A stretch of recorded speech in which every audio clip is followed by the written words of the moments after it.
ఇక దుడ్లు వస్తే ఒక నెలకి ఇస్తా వారానికి ఇస్తా అని వాడు ఆగుతారు. లేకుంటే వాడు ఆగే పరిస్థితి ఉండదు.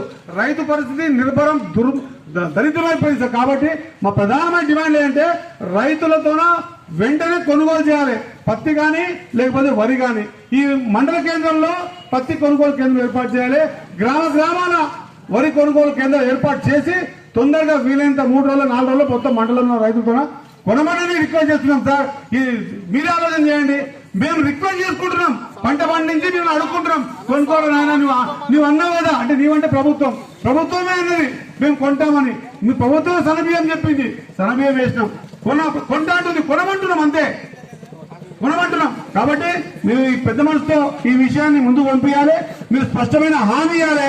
హామీ ఇచ్చేందుకు ఎవరు మా సీఎం తప్పించి ఎవరు ఖచ్చితంగా మీరు మా దగ్గర ఉన్న డిమాండ్ ని మీరు తీసుకొని సార్ ఎక్కడ నిల్వ చేయాలంటే మీరు ఒక క్వశ్చన్ గా సార్ ఒక చిన్న